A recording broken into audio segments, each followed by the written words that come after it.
Come get it. Come get it. Not happening.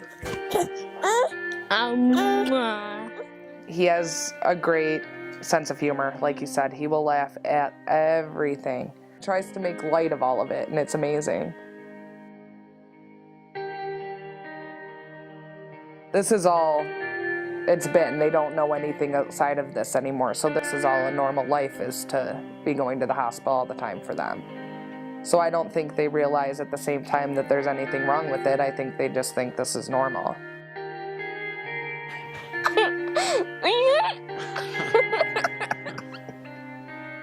The nurse come and grabbed me, and she's like, your doctor's on the phone, she needs to talk to you right now. So I went and answered, and she got on the phone. She was like, Sarah, this is Dr. Manistow. Noah has Ewing sarcoma. You don't really see, you don't notice it. Like, he's perfectly fine running around playing, and they said it could go on for years without even noticing anything. He went in for his scans, and it's the last thing you're thinking of. But with Noah's re-diagnosis, we have a 7 to 10% chance of survival of this last treatment working. And if this last treatment, the stem cell treatment, didn't work, then there's nothing else. This was their last try.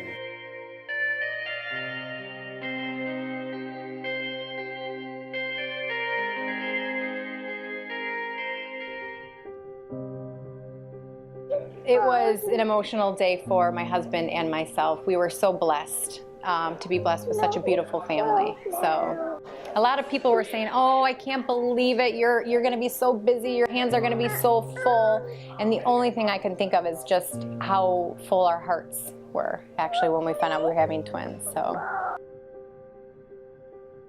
when Aurora was diagnosed with stage 3 Wilms tumor, which is kidney cancer, our whole world was flipped upside down.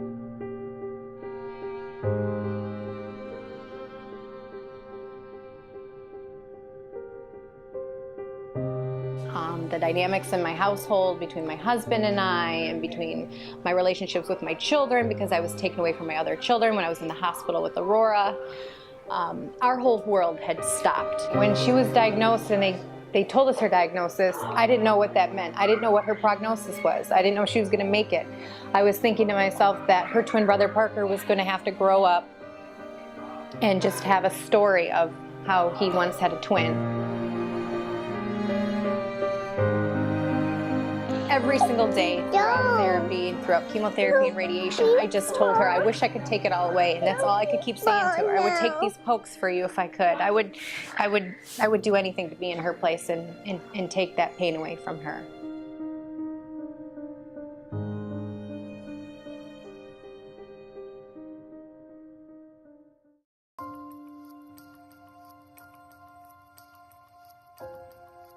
I always just want to protect him first and foremost, and I wanted to create this world where, you know, it's just you can do anything, and as long as mom is here, we can do anything together. So that's kind of the world that I created for him. So for me to get diagnosed with breast cancer, I come home and I have this little pink bag, and he sees me and he's like, Mom, that's a cancer bag, you know, like when I brought it out of the car, he's like, that's a cancer bag. And I was like, yeah, what do you know about cancer? Just, you know, just trying to play it off. And he was like, yeah, I've seen it on television. You know, some people have cancer and they die.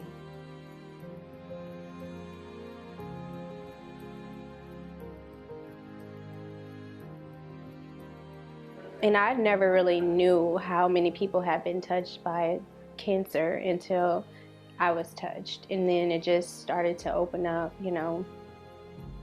As sad as it may be, my diagnosis has allowed me to open up and to connect with more people now. So I think moving forward, I probably won't feel as much as alone as I have felt in the past. So.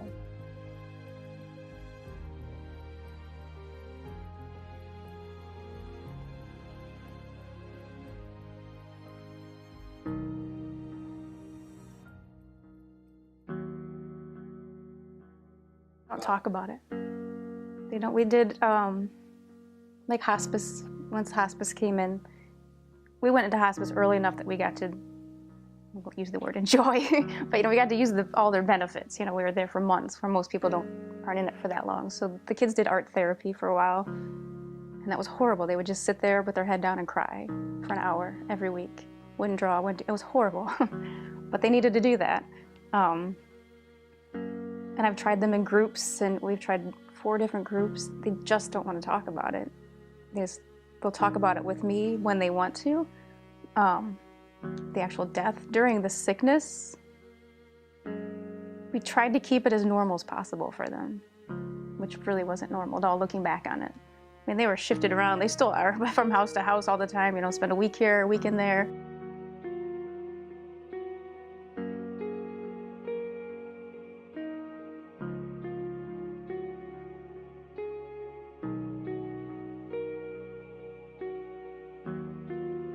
I just had the highest respect for single moms, because I just didn't know how they did it. It was the hardest job ever, being mom and dad.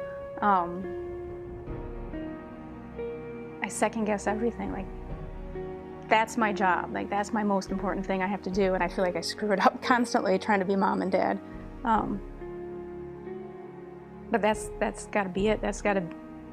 My job's to make it easier for them and help them get through it.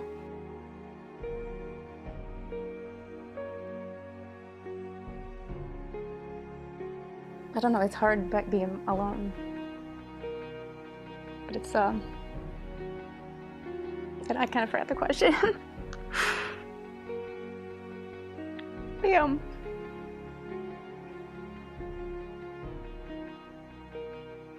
They keep me going. If it wasn't for them, I probably wouldn't have made it through.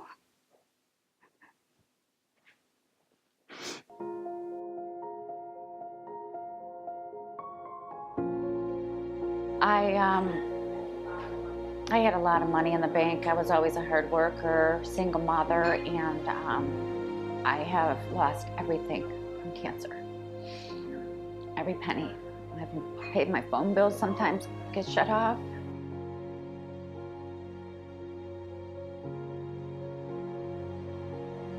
It was actually horrific because my dad was in the hospital. My daughter was in the bathroom in my room when the doctor said this.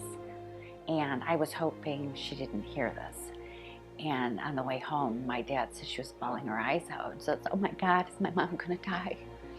I heard what the doctor said.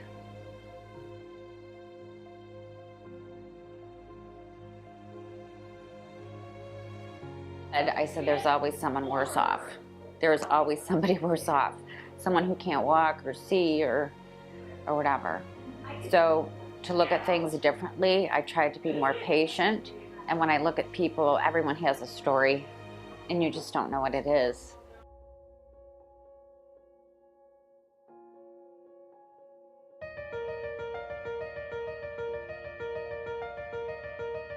As a foundation, we thrive on that every day, right? That's what keeps us going. Hey, we've helped this family, we've helped this family, there's many more families there.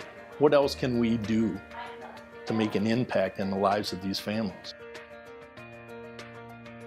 We did it to be a different kind of charity because I think we were all disenfranchised by mega charities that raise lots of money, and when you donate, you really never know where that money went. And so we wanted to be different. We wanted transparency.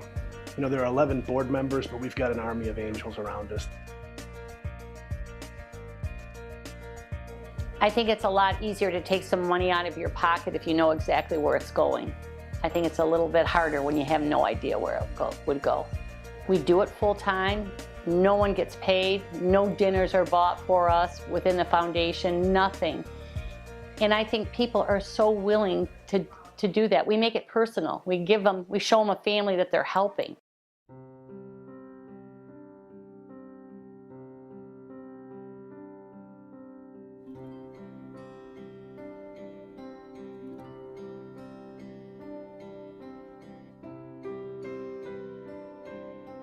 We didn't have any clue what we were going to do before Angel stepped in. We were already paycheck to paycheck. So for Ryan to miss work all the time and me not working at all, and there's no way possible for me to now because we're at the hospital every other day. No job is going to put up with that, especially being a new employee.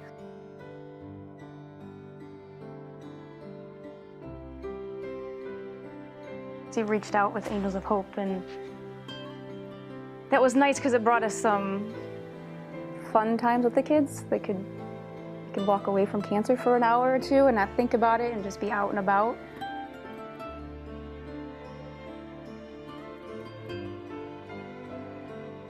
I went to my doctors and I went to the hospital and they couldn't help me. I'm like, is there anyone to help me pay these bills? Like, I need help. And they didn't know what to do. Then Angels of Hope came along, and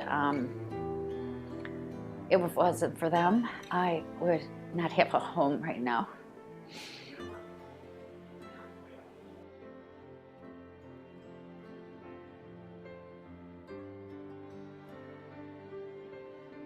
Simply because one of my prayers were to be placed on the backs of angels. Lord God, I don't have anything. I don't have anything to give. Everything is being taken from me, and potentially my life is being taken from me. Just put me on the backs of angels, you know. And he brought Angels of Hope into my life. And